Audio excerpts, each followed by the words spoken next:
87 missed calls from a man who couldn't miss one vacation.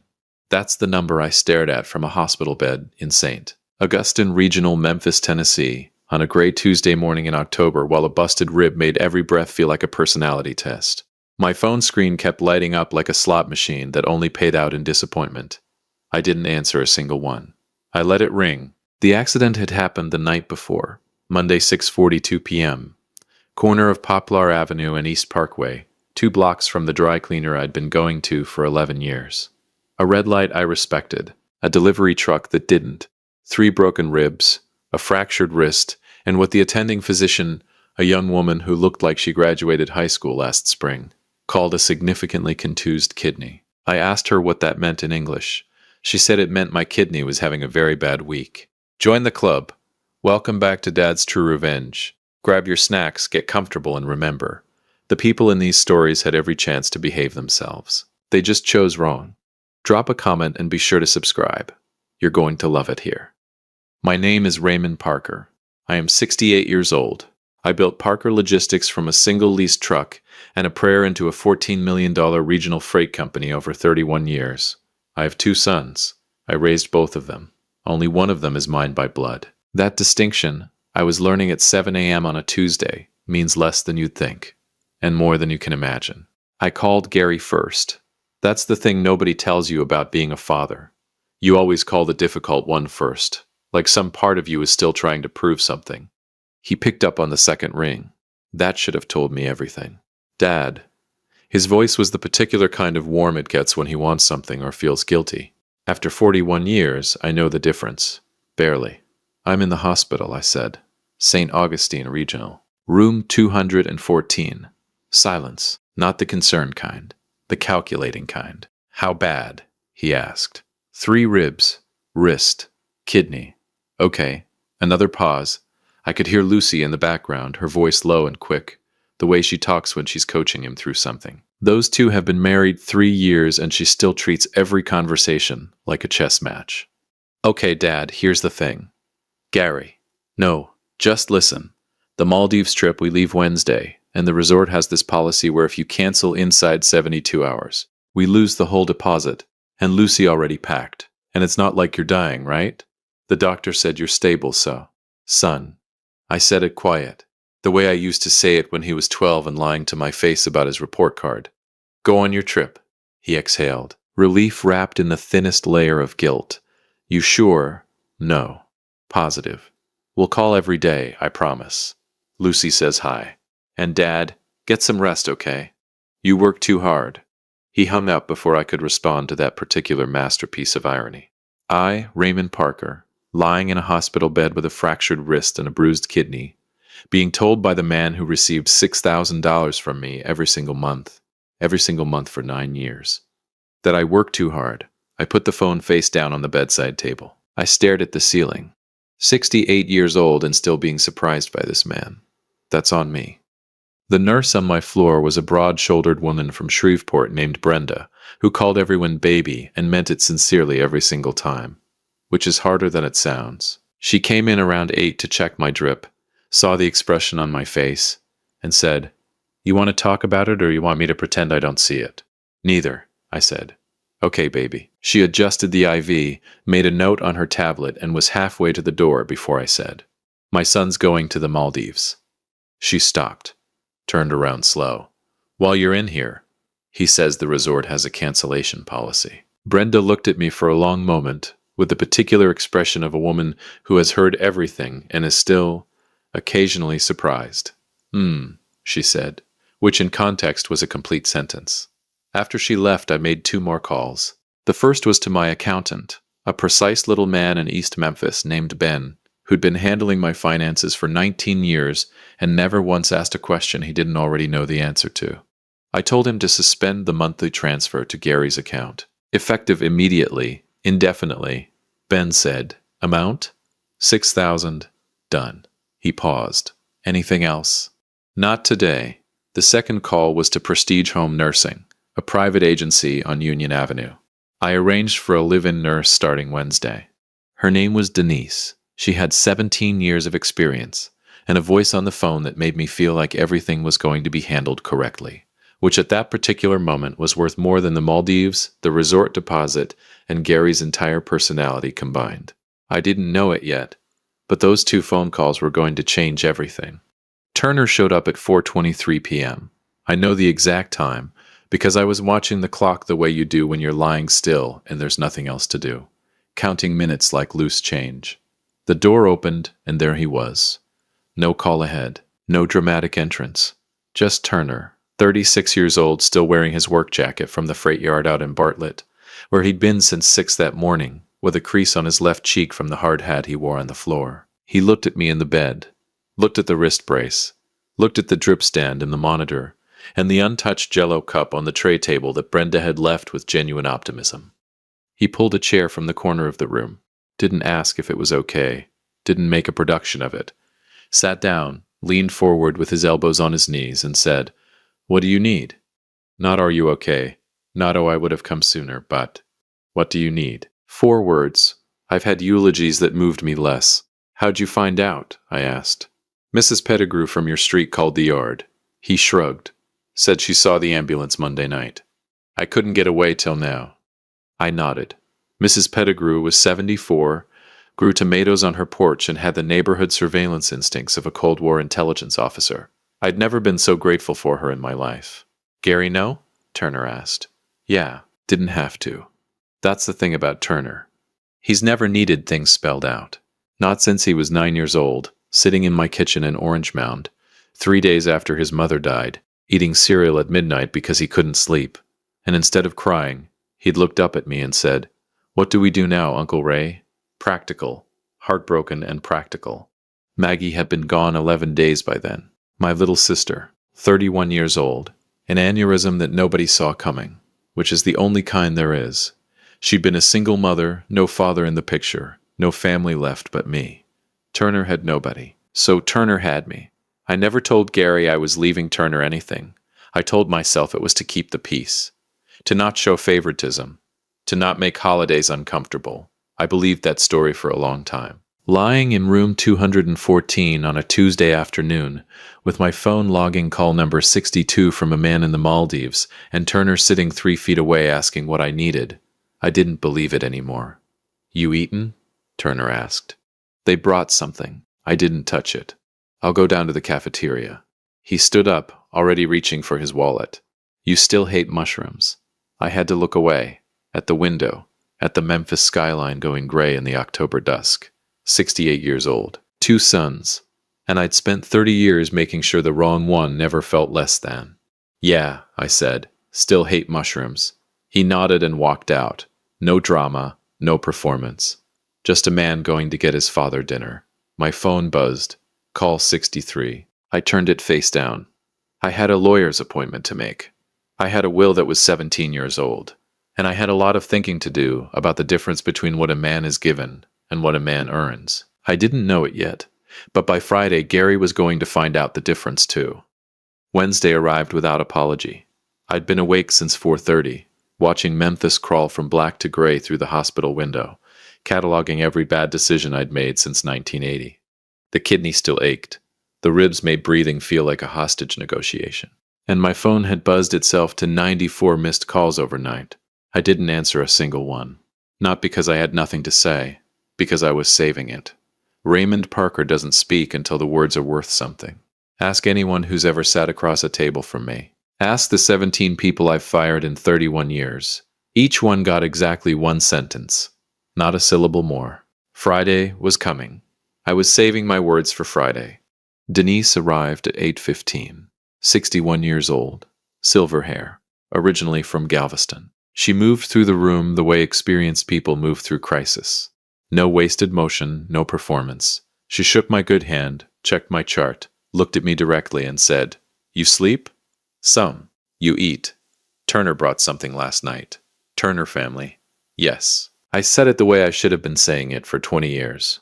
She nodded like that was settled.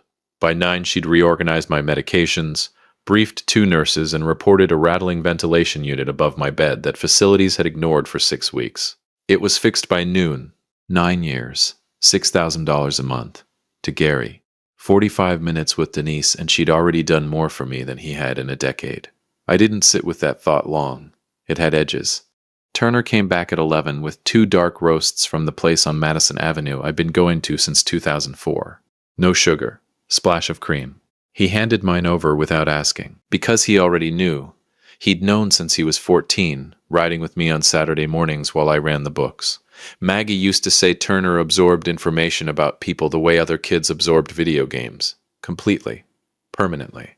She was rarely wrong about him. I missed her every single day. I missed her more when her son walked into a room.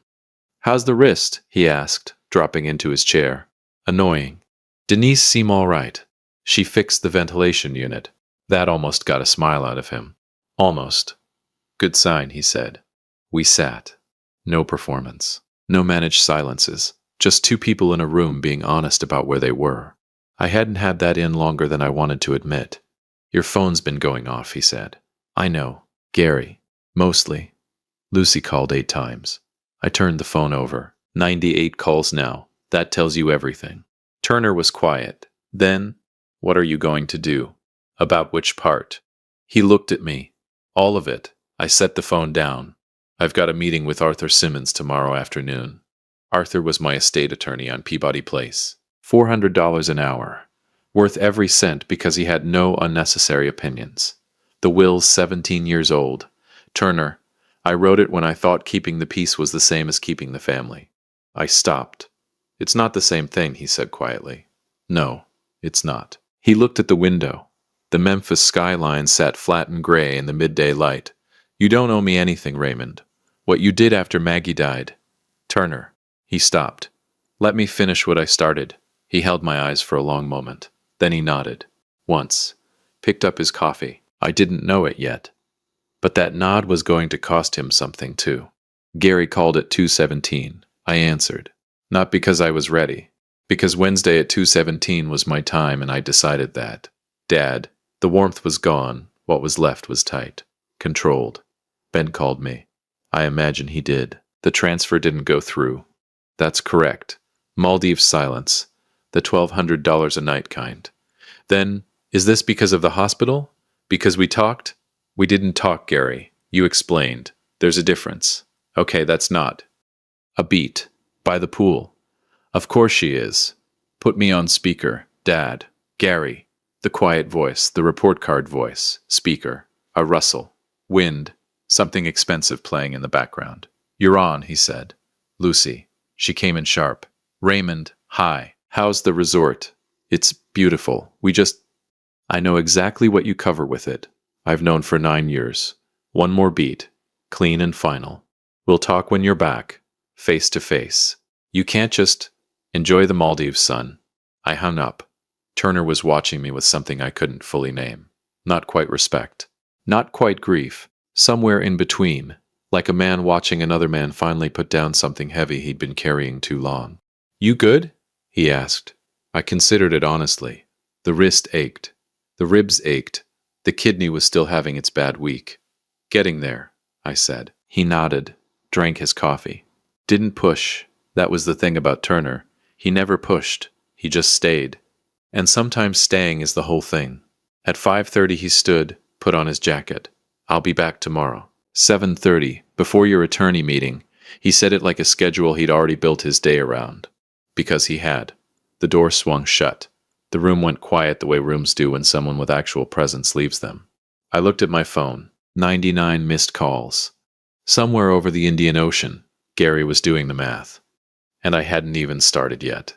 Some men burn the house down when they're done with it. Not me. I hand over the keys to the right person. Let the wrong one find out from a courier on a Friday morning. And sleep like a man who finally settled a debt he's been carrying for 30 years. That's not weakness. That's 68 years of knowing the difference between noise and power. Gary made noise. 102 missed calls worth of noise. I made a Thursday appointment with Arthur Simmons on Peabody Place and signed 17 pages in blue ink. Only one of those things changed anything permanently. Turner showed up at 7:30, exactly like he said. No fanfare, no production, just a knock, Denise opening the door, and Turner standing there in his work jacket, with his car keys already in his hand. He helped me into a jacket, signed the temporary release papers while Denise rattled off a list of instructions he memorized without writing down a single word, and walked me to the elevator like a man who'd been doing this his whole life. Which, in every way that mattered, he had. The '09 Camry was in the third row of the parking lot, cracked side mirror catching the weak Thursday morning light. He opened the passenger door. Didn't make a thing of it. I got in. Memphis rolled past the windows. Orange Mound, where I'd raised him. Midtown, where I'd built the business. Downtown, where Arthur Simmons had been keeping my secrets and my estate in order for 22 years. Turner drove like he did everything. Steady, no unnecessary moves, eyes forward. We didn't talk. We didn't need to. Arthur met us at the door himself. 70 years old, gray suit, the particular expression of a man who has spent decades knowing exactly what people are worth and exactly what they've done to deserve it. His office on Peabody Place smelled like old paper and serious money. The 17-year-old Will was already on the conference table when we walked in, laid out flat like a patient ready for what came next. "You've reviewed my notes?" I asked. "Thoroughly," he said. "You're certain, Arthur?" I looked at him across the table. I've never signed anything in 22 years that I wasn't certain about. He almost smiled, opened his folder, and we began. I didn't know it yet, but Gary's flight had touched down at Memphis International 40 minutes earlier. 2 hours, 17 pages, blue ink, Parker Logistics, 31 years of before dawn mornings, brutal negotiations, one leased truck that became a fleet, my name on every contract and my fingerprints on every decision. Went to Turner. 70% controlling interest, effective upon my death or voluntary transfer. The remaining 30% went to a children's literacy foundation on the south side of Memphis. Maggie had volunteered there before she died. Used to bring Turner on Saturday afternoons when he was small. He'd sit in the corner reading while she helped kids with their homework. It felt right. It felt exactly like her. Gary received the lake house in Tunica. 3 bedrooms, good dock, $400,000 assessed value. A fair return for a son who'd done just enough to qualify as one. And then there was the letter, 1 page. My words, not Arthur's. Written Tuesday night in room 214, with my left hand because my right was braced, while the ventilation rattled and Memphis slept outside my window. Every sentence cost me something real. I wasn't cruel in that letter. Cruelty would have been easy, and I've never been interested in easy. I told Gary what 9 years of $6,000 a month had actually been. Not generosity, not love. Guilt. The guilt of a father who'd watched himself build a transactional son, and hadn't corrected it early enough and spent a decade writing checks instead of having the one conversation that might have changed something. I told him the checks were done. I told him I loved him. Because I did. Completely without condition, the way you love someone you made from scratch, even when they disappoint you in ways that take your breath away. I told him love and financing were 2 different things, and I was only responsible for one of them going forward. Arthur sealed it himself. Marked the envelope Gary, personal. Courier delivery Friday morning. 1 day. Let him sleep one more night, not knowing. Turner pulled back into St. Augustine's lot at 2 p.m. and killed the engine. Sat with his hands on the wheel. I watched the side of his face, Maggie's jaw, Maggie's stillness, and made myself say it out loud. You need to know what happened in there. Raymond, you're getting the company. The silence that followed was the longest of the week. Longer than any of Gary's pauses. Longer than the 2 hours in Arthur's conference room. Turner sat inside it the way he sat inside everything. Completely, without flinching, without performing a single emotion he didn't actually feel. When he finally spoke, his voice was low. That's too much. It's exactly enough. Don't argue with a man with 3 broken ribs. You didn't have surgery. I'm in a wrist brace. Don't split hairs with me. The real smile came then. Not the almost smile from Wednesday. The actual one. The one I'd seen maybe a dozen times in 36 years. Always at moments that genuinely surprised him. It lasted 4 seconds, and then it was gone, back behind the composure he wore like a second skin. Maggie would have had something to say, I told him. She would have cried first, he said. Then she would have told you it was about time. We stayed another minute in the quiet car. Then Turner got out, came around, helped me to my feet without making anything of it, and walked me back inside. I didn't know it yet, but Gary was already in the building. He was standing outside room 214 when we came off the elevator. Travel clothes, expensive carry-on, Maldives tan, The look of a man who'd cut a trip short and was working out how to be angry about it in a way that didn't expose how scared he was. Lucy wasn't with him. Smart woman, Lucy. She'd read the room from the car. He looked at me, looked at Turner, looked back at me.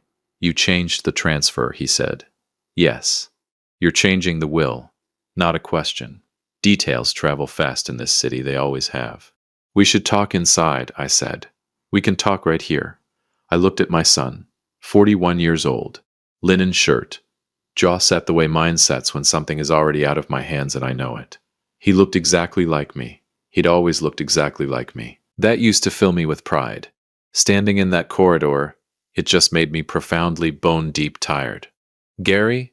I kept my voice the way I kept it in every negotiation that mattered. Flat, quiet, immovable. You flew home from the Maldives, which tells me you already know something has changed. A beat. What you don't know yet is how permanent. Then tell me right now. Arthur Simmons will walk you through everything Friday morning. There's a letter with him. I held his eyes without blinking. Read the letter before you call me. Before you call anyone. Before you do anything. Read it first. Dad, I love you. I said it clean. No cushion, no apology attached to it. I have loved you every day of your life, and I'll love you every day of whatever's left of mine. That is not changing. I paused just long enough. What's changing is that I'm done paying for the privilege of your attention. The words landed. I watched them land. Something crossed his face, fast like weather. Anger on top. Underneath it something raw, something that had the shape of shame and might grow into it someday, if he gave it room. He didn't respond.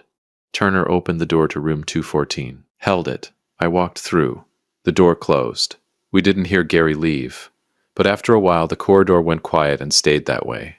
Denise looked up from her clipboard, read the room in 1 second, the way sharp people do, and said, "Dinner in 20 minutes. And this time, you're actually eating." "Yes, ma'am," I said. I sat on the edge of the bed. Turner took his chair. Memphis turned gold outside the window, that late Tennessee light that makes hard things look survivable. Maybe even worth it. Maggie used to love this light. My phone sat screen up on the bedside table. Still. Silent. No buzzing. No missed calls stacking up like unpaid debts. Just quiet. Clean and earned and completely mine. Parker Logistics had a future with the right man's hands on it. A letter sat sealed on Peabody Place. A lake house in Tunica waited for a son to decide whether what he'd been handed was worth more or less than what he'd thrown away. And Turner, 36 years of showing up without being asked, doing right in rooms where nobody was watching, never once presenting me with an invoice for any of it, was going to run a $14 million company. Because that's what happens. When you earn something, it finds you. If you liked this story, join our community by hitting that like button and subscribing for more real, raw, and family-centered stories.